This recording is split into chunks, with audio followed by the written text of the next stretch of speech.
Every one, എല്ലാവർക്കും KS ഇൻസൈറ്റ്സിൻ്റെ ഒരു പുതിയ ക്ലാസ്സിലേക്ക് സ്വാഗതം. നമ്മൾ സ്വാതന്ത്ര്യാനന്തര ഇന്ത്യയെക്കുറിച്ചാണ് പഠിച്ചു വരുന്നത്. അപ്പോൾ കഴിഞ്ഞ ക്ലാസ്സിൽ നമ്മൾ 1971 ഇലക്ഷനെ കുറിച്ച് പഠിച്ചു. ആ ഒരു ഇലക്ഷന് ശേഷം ഇന്ത്യയിൽ വലിയൊരു മാറ്റങ്ങളാണ് നടക്കാൻ വേണ്ടി പോകുന്നത്. അപ്പോൾ ആ ഒരു മാറ്റങ്ങൾ എന്തൊക്കെയാണ്, അതിനുണ്ടായ സാഹചര്യം എന്തൊക്കെയാണ് എന്നൊക്കെയാണ് നമ്മൾ ഇന്നത്തെ ക്ലാസ്സിൽ പഠിക്കാൻ വേണ്ടി പോകുന്നത്. അപ്പോൾ KS എക്സാം ആയാലും മറ്റ് PSC പരീക്ഷകളായാലും വളരെ പ്രധാനപ്പെട്ട ഏരിയ ആണ്. അതുകൊണ്ട് നിങ്ങൾ കൃത്യമായ മുഴുവനായിട്ടും ക്ലാസ്സുകൾ കാണുക. അപ്പോൾ നിങ്ങൾ ആദ്യമായിട്ടാണ് KS ഇൻസൈറ്റ്സ് എന്ന ഈ ചാനൽ സന്ദർശിക്കുന്നതെങ്കിൽ തീർച്ചയായും സബ്സ്ക്രൈബ് ചെയ്യുക. KS എക്സാമിനും മറ്റ് PSC പരീക്ഷകൾക്കും ഒക്കെ വേണ്ടിയിട്ടുള്ള ക്ലാസ്സുകൾ നിങ്ങൾക്കിവിടെ ലഭിക്കുന്നതായിരിക്കും. ഈ ഒരു യൂട്യൂബ് ചാനൽ കൂടാതെ മറ്റ് 2 ഇനീഷ്യേറ്റീവ്സ് ഉണ്ട്. നമ്മുടെ വെബ്സൈറ്റ് ഉണ്ട്, നമ്മുടെ ഒരു മോക്ക് എക്സാം പോർട്ടൽ ഉണ്ട്. നിങ്ങൾക്ക് ഇവ രണ്ടും കാണാവുന്നതാണ്, ഉപയോഗിക്കാവുന്നതാണ്. അപ്പോൾ നമുക്ക് ഇന്നത്തെ ക്ലാസ്സിലേക്ക് പോകാം. അപ്പോൾ നമ്മുടെ വിഷയം 1971 ഇലക്ഷന് ശേഷം ഇന്ത്യയിൽ നടന്ന കാര്യങ്ങളെക്കുറിച്ചാണ്. അപ്പോൾ നമുക്കറിയാം 1971 ഇലക്ഷനിൽ ഇന്ത്യൻ നാഷണൽ കോൺഗ്രസിന് അല്ലെങ്കിൽ ഇന്ദിരാഗാന്ധിയുടെ നേതൃത്വത്തിലുള്ള ഇന്ത്യൻ നാഷണൽ കോൺഗ്രസിന് വലിയ ഭൂരിപക്ഷം ലഭിക്കുകയാണ്. അതായത് വലിയൊരു ഭൂരിപക്ഷത്തോടെ ഇന്ത്യൻ നാഷണൽ കോൺഗ്രസ് അല്ലെങ്കിൽ ഇന്ദിരാഗാന്ധി മന്ത്രിസഭ രൂപീകരിക്കുകയാണ്. എന്നാൽ തുടക്കം തന്നെ അത്ര സുഖകരമായിരുന്നില്ല. കാരണം ആ വർഷമാണ് ബംഗ്ലാദേശ് വാർ നടക്കുന്നതെന്ന് നമുക്കറിയാം. നമ്മൾ ഓൾറെഡി ഈ ഒരു യുദ്ധത്തിനെക്കുറിച്ച് പഠിച്ചിട്ടുണ്ട്. അപ്പോൾ കാണാത്തവരുണ്ടെങ്കിൽ ആ ഒരു വീഡിയോ പോയി കാണാവുന്നതാണ്. ഈ ഒരു സീരീസിൽ തന്നെയാണ്. അപ്പോൾ 1971 യുദ്ധം, ഈ ഒരു യുദ്ധത്തിൽ ഇന്ത്യ പാകിസ്ഥാനെ തോൽപ്പിക്കുകയും ബംഗ്ലാദേശ് ഒരു സ്വതന്ത്ര രാജ്യമായി മാറുകയും ചെയ്തു. അപ്പോൾ ഇത്തരത്തിൽ ബംഗ്ലാദേശ് ഒരു സ്വതന്ത്ര രാജ്യമായി മാറുന്നത് വഴി ഇന്ത്യ അതിൽ വലിയൊരു റോള് ഉണ്ട്. അപ്പോൾ ഈ ഒരു റോൾ ഉള്ളത് കൊണ്ട് തന്നെ ഇന്ദിരാഗാന്ധിയുടെ സപ്പോർട്ട് അല്ലെങ്കിൽ ആ ഒരു പോപ്പുലാരിറ്റി, അതായത് ഇന്ത്യയുടെ അകത്തുള്ള കാര്യങ്ങൾ മാത്രം നോക്കാനല്ല, മറിച്ച് രാജ്യത്തിൻ്റെ ഒരു നേതാവായിട്ട് ഒരു വനിതാ പ്രധാനമന്ത്രിക്ക് പറ്റും എന്ന് കാണിച്ച ഒരു വർഷമായിരുന്നു 1971.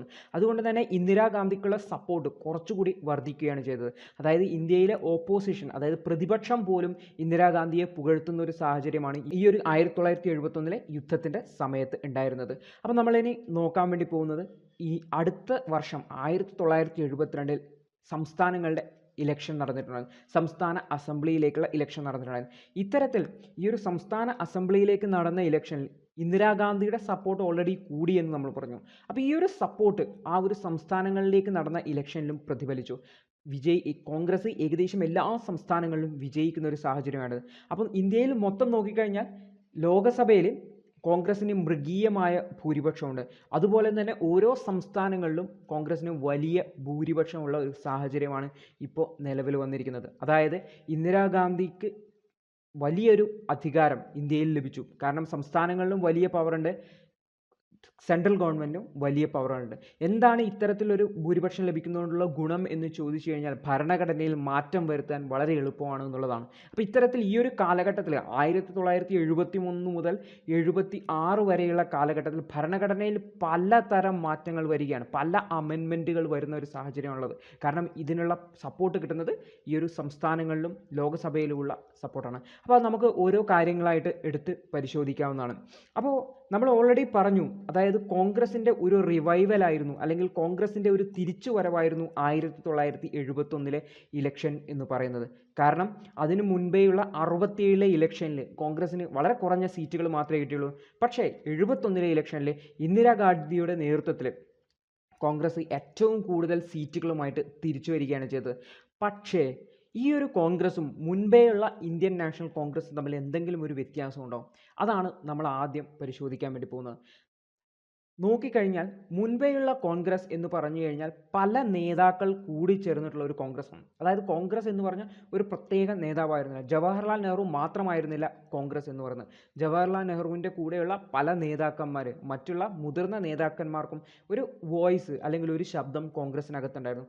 എന്നാൽ ഈ ഒരു പുതിയ കോൺഗ്രസ് എന്ന് പറയുന്നത് ആ ഒരു സ്പ്ലിറ്റിന് ശേഷം 67 നടന്ന സ്പ്ലിറ്റിന് ശേഷം, ആ ഒരു സ്പ്ലിറ്റിന് ശേഷം ഉണ്ടായ കോൺഗ്രസ് എന്ന് പറയുന്നത് ഇന്ദിരാഗാന്ധിയുടെ കോൺഗ്രസ് ആണ്. അതായത് ഇന്ദിരാഗാന്ധിയുടെ കോൺഗ്രസ് ആണ്. അപ്പോൾ അവിടെ ഒരു പോപ്പുലർ ലീഡറിൻ്റെ, അതായത് ഇന്ദിരാഗാന്ധി എന്ന് പറയുന്ന ആ ഒരു നേതാവിൻ്റെ പിടിച്ചുകൊണ്ടുള്ള കോൺഗ്രസ് ആണ്. അതുകൊണ്ട് തന്നെ ഒരു സുപ്രീം ലീഡർ അല്ലെങ്കിൽ ഒരു ഏകാധിപതി എന്നുള്ള രീതിയിലേക്ക് ആ ഒരു ലീഡർ, ആ ഒരു നേതാവ് ഉയർന്നു വരുന്ന സാഹചര്യമാണ് ഈ ഒരു പുതിയ കോൺഗ്രസ്സിൽ ഉണ്ടായിരുന്നത്.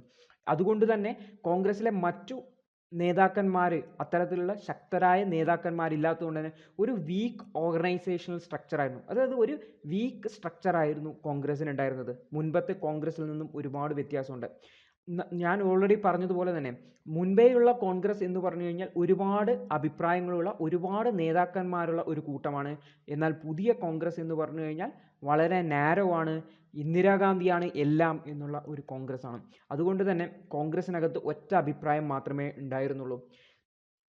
നമുക്കറിയാം 1971 ഇലക്ഷനിൽ ഇന്ദിരാഗാന്ധി പറഞ്ഞ മുദ്രാവാക്യം ഗരീബി ഹട്ടാവോ എന്നാണ്, ദാരിദ്ര്യം കളയുക എന്നുള്ളത്. അപ്പോൾ ഈ ഒരു മുദ്രാവാക്യവുമായിട്ട് മുന്നോട്ട് വരുന്ന സമയത്ത് സാധാരണക്കാരായ ദളിതരുടെ, ആദിവാസികളുടെ, മൈനോറിറ്റികളുടെ, സ്ത്രീകളുടെ എല്ലാം സപ്പോർട്ടോടു കൂടിയാണ് ഇന്ദിരാഗാന്ധി ഉയർന്നു വന്നത്. അപ്പോൾ ഈ ഒരു സപ്പോർട്ടോട് വന്ന ഈ ഒരു കോൺഗ്രസ്സിന് ഈ ഒരു വിഭാഗങ്ങളോട് ഒരു ഉത്തരവാദിത്വമുണ്ട്. കൂടാതെ ഇവരിലാണ് കൂടുതലായിട്ട് കോൺഗ്രസ് ഡിപ്പെൻഡഡ് ആയിട്ടുള്ളത്. അപ്പോൾ ഇവർ മാത്രമല്ല ഇന്ത്യ എന്ന് പറഞ്ഞാൽ ഇന്ത്യയിൽ വലിയ ബിസിനസ്സുകാരുണ്ട്, അതുപോലെ മിഡിൽ പീപ്പിൾ ഉണ്ട്, അതായത് മിഡിൽ മാൻ ആയ ആൾക്കാരുണ്ട്.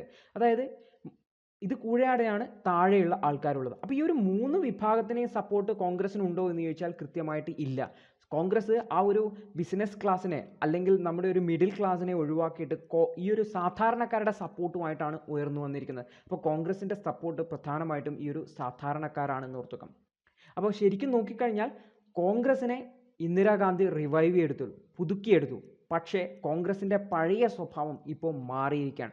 കോൺഗ്രസ് ഒരു പുതിയ കോൺഗ്രസ് ആണ്. ഈ ഒരു കോൺഗ്രസ് എന്ന് പറഞ്ഞാൽ ഒരു നേതാവിൻ്റെ കീഴിലുള്ള കോൺഗ്രസ് ആണ്. കോൺഗ്രസ് എന്ന് പറഞ്ഞു കഴിഞ്ഞാൽ വളരെ വ്യത്യസ്തമായ ഒരു കോൺഗ്രസ് ആണ്. അപ്പോൾ ഈ ഒരു കോൺഗ്രസ് ആണ് പിന്നീട് ഇന്ത്യയിൽ നടന്ന കാര്യങ്ങൾക്കൊക്കെ കാരണമാവുന്നത്. അതുകൊണ്ട് തന്നെ കോൺഗ്രസ്സിൽ വന്ന ഈ ഒരു മാറ്റം നമ്മൾ മനസ്സിലാക്കേണ്ടത് വളരെ അത്യാവശ്യമാണ്. ഇനി നമുക്ക് നോക്കാം അതിനുശേഷം ഇന്ദിരാഗാന്ധിയുടെ ഭരണം എന്ന് പറഞ്ഞു കഴിഞ്ഞാൽ 1971 വലിയ ഇലക്ഷനിൽ വലിയ ഭൂരിപക്ഷം കിട്ടി ജയിച്ചു വന്നെങ്കിലും ഈ ഭരണം അത്ര സുഖകരമായിരുന്നില്ല.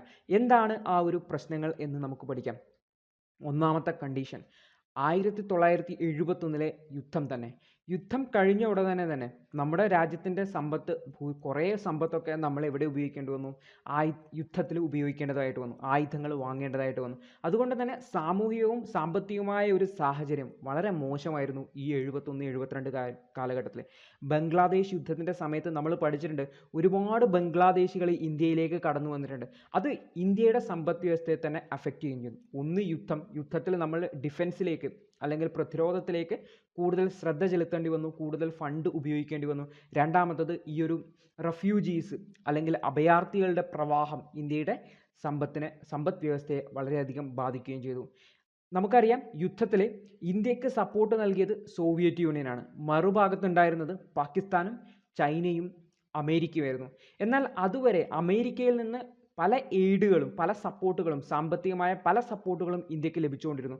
എന്നാൽ ഈ ഒരു യുദ്ധത്തിന് ശേഷം നമ്മൾ സോവിയറ്റ് യൂണിയൻ്റെ സപ്പോർട്ട് വാങ്ങിയതോടെ അമേരിക്ക ഇന്ത്യക്കുള്ള എയ്ഡുകളെല്ലാം നിർത്തുകയാണ് ചെയ്തത്. അതായത് നമ്മൾ ഓൾറെഡി സാമ്പത്തിക പ്രശ്നത്തിലായി, അതിനിടയ്ക്ക് നമുക്ക് പുറത്തുനിന്ന് അമേരിക്ക നൽകിക്കൊണ്ടിരുന്ന ആ ഒരു സപ്പോർട്ട് അങ്ങ് നിർത്തുകയും ചെയ്തു. അപ്പം നമ്മുടെ സാഹചര്യം വീണ്ടും മോശമായി. അപ്പോൾ ഒരു യുദ്ധം കഴിഞ്ഞ സാഹചര്യമാണ്. ഈ ഒരു സാഹചര്യത്തിൽ ഇൻ്റർനാഷണൽ മാർക്കറ്റിൽ, അന്താരാഷ്ട്ര മാർക്കറ്റിലെ ഓയിൽ പ്രൈസസ്, അതായത് ക്രൂഡ് ഓയിലിൻ്റെ വിലയിൽ വലിയ വർധനവുണ്ടാവുകയും ചെയ്തു. അപ്പോൾ ഇത് സ്വാഭാവികമായിട്ട് ഇന്ത്യയിലും പല വസ്തുക്കളുടെയും, സാധാരണ എല്ലാ ആൾക്കാരും ഉപയോഗിക്കുന്ന പല വസ്തുക്കളുടെയും വില വർധനവിന് കാരണമാവുകയും ചെയ്തു. അപ്പോൾ ഇത്തരത്തിലുള്ള മൊത്തത്തിലൊരു സാഹചര്യം നോക്കിക്കഴിഞ്ഞാൽ നമ്മുടെ സാമ്പത്തിക വളർച്ച വളരെയധികം കുറവായിരുന്നു. ഇവിടെയാണെങ്കിൽ ഒരാൾക്കാർക്കും ജോലിയില്ലാത്ത അവസ്ഥ, അൺഎംപ്ലോയ്മെൻറ്റ് റേറ്റ്, തൊഴിലില്ലായ്മ വളരെയധികം വർദ്ധിക്കുകയും ചെയ്തു. അപ്പം മൊത്തത്തിൽ നോക്കിക്കഴിഞ്ഞാൽ ഇന്ത്യയുടെ സാഹചര്യം വളരെ മോശമാണ്. ഈ ഒരു സാഹചര്യത്തിൽ ജനങ്ങൾ എന്താ ചെയ്യുക? ജനങ്ങൾ പ്രതിഷേധിക്കുകയാണ് ചെയ്യുക. അപ്പോൾ ജനങ്ങൾ പ്രതിഷേധവുമായിട്ട് തെരുവിലിറങ്ങുന്ന ഒരു സാഹചര്യമാണ്. വലിയൊരു ഭൂരിപക്ഷം കിട്ടി അധികാരത്തിലേക്ക് വന്നിട്ടും ഇന്ദിരാഗാന്ധിക്ക് സമാധാനത്തോടെ ഭരിക്കാൻ പറ്റിയ ഒരു സാഹചര്യമായിരുന്നില്ല ഉണ്ടായിരുന്നത്. ജനങ്ങളുടെ പ്രതിഷേധങ്ങളുമായിട്ടാണ് ഇന്ദിരാഗാന്ധി നേരിടേണ്ടി വന്നത്. അപ്പോൾ നമ്മൾ നോക്കിക്കഴിഞ്ഞാൽ ഇത്തരത്തിലുള്ള ഒരു പ്രശ്നങ്ങൾ വന്ന സമയത്ത് ഇന്ദിരാഗാന്ധി എങ്ങനെയാണ് പ്രതികരിച്ചത് എന്ന് നോക്കാം. ചെലവ് കുറക്കാൻ വേണ്ടിയിട്ട് ഗവൺമെൻറ് ജീവനക്കാരുടെ സാലറി കൊടുക്കാതിരിക്കുക അല്ലെങ്കിൽ സാലറി വെട്ടിച്ചുരുക്കുക എന്നുള്ള നയമാണ് ഒന്ന് സ്വീകരിച്ചത്. ഗവൺമെൻറ് ജീവനക്കാർ ഇതിന് അനുകൂലമായിട്ട് നിൽക്കുമോ? ഇതുപോലെ തന്നെ റെയിൽവേയിലുള്ള ജീവനക്കാർ കൃത്യമായിട്ടുള്ള ശമ്പളം കൊടുക്കാതിരിക്കുക, അവർക്കുള്ള ആനുകൂല്യങ്ങൾ കൊടുക്കാതിരിക്കുന്ന ഒരു സാഹചര്യമൊക്കെ ഉണ്ടായി.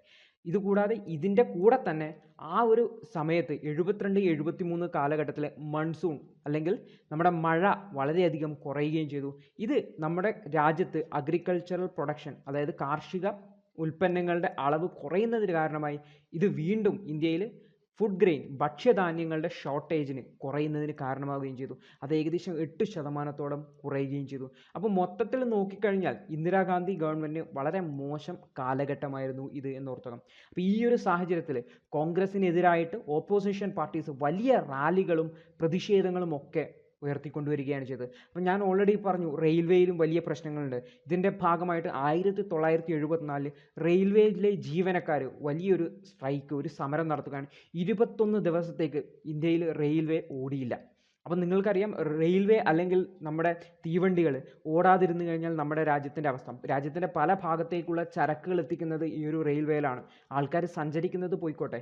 അപ്പം 21 ദിവസത്തേക്ക് പല പ്രദേശങ്ങളിലേക്കും സാധനങ്ങളൊക്കെ എത്താതിരുന്നു കഴിഞ്ഞാൽ വീണ്ടും പ്രശ്നങ്ങൾ രൂക്ഷമാവുകയാണ് ചെയ്തത്. അപ്പോൾ ഈ ഒരു റെയിൽവേ സ്ട്രൈക്കിന് ഒരു നേതാവ് ഉണ്ടായിരുന്നു. നേതാവിൻ്റെ പേരൊന്ന് ഓർത്തു വെച്ചാൽ നല്ലതാണ്. ജോർജ് ഫെർണാണ്ടസ് എന്നാണ് പേര്. അപ്പോൾ റെയിൽവേ സ്ട്രൈക്ക് 1974 ഓർത്തു വെക്കണം. 21 ദിവസത്തെ സ്ട്രൈക്കായിരുന്നു. ഇത് മൊത്തത്തിൽ ദേശീയ തലത്തിലുള്ള പ്രശ്നങ്ങളാണ്. ഓരോ സംസ്ഥാനങ്ങളിലായിട്ട് വീണ്ടും പ്രശ്നങ്ങൾ രൂപപ്പെടാൻ തുടങ്ങി.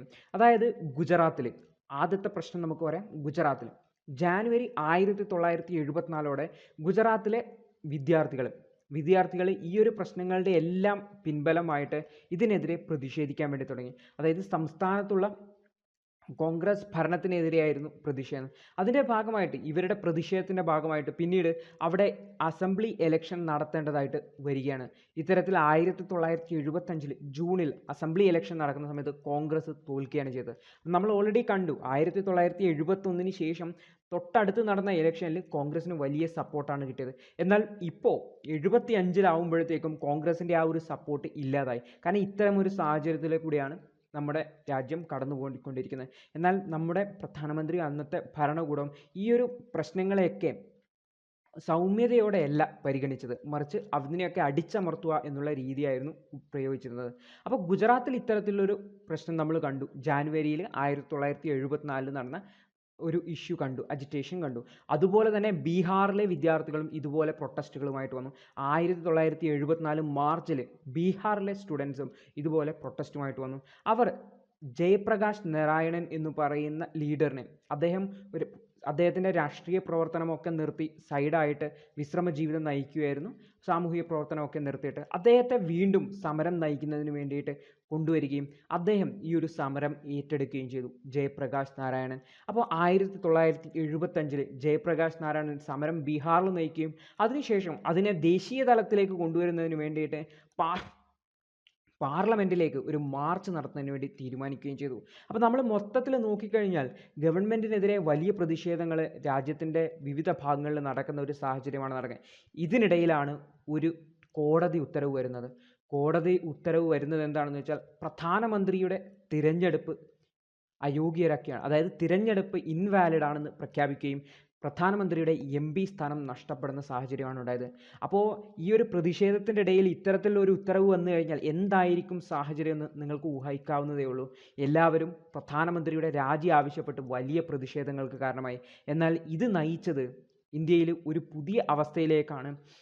ആഭ്യന്തര പ്രശ്നങ്ങൾ കാരണം ഇന്ത്യയിൽ അടിയന്തരാവസ്ഥ പ്രഖ്യാപിക്കുന്ന ഒരു സാഹചര്യമാണ് ഉണ്ടായത്. അപ്പോൾ ഈ ഒരു അടിയന്തരാവസ്ഥ, ആഭ്യന്തര പ്രശ്നങ്ങൾ കാരണം നടന്ന അടിയന്തരാവസ്ഥ എന്ന് പറഞ്ഞു കഴിഞ്ഞാൽ അത് നമുക്ക് ഊഹിക്കാൻ പറ്റുന്നതിനും വളരെ അധികമായിരുന്നു. എന്തൊക്കെയാണ് ഈ ഒരു അടിയന്തരാവസ്ഥയിൽ നടന്നത് എന്നൊക്കെ നമ്മൾ അടുത്ത ക്ലാസ്സിൽ വളരെ വിശദമായിട്ട് പഠിക്കും. അപ്പോൾ അടിയന്തരാവസ്ഥ ഇതിനു മുൻപേയും നമ്മൾ കണ്ടിട്ടുണ്ട്, പക്ഷേ അത് യുദ്ധത്തിൻ്റെ അടിസ്ഥാനത്തിലായിരുന്നു. ഇവിടെ രാജ്യത്തിനകത്ത് പ്രധാനമന്ത്രിക്കെതിരെ നടക്കുന്ന പ്രതിഷേധങ്ങൾക്കെതിരെയൊക്കെ ആയിട്ടാണ് അടിയന്തരാവസ്ഥ പ്രഖ്യാപിച്ചത്.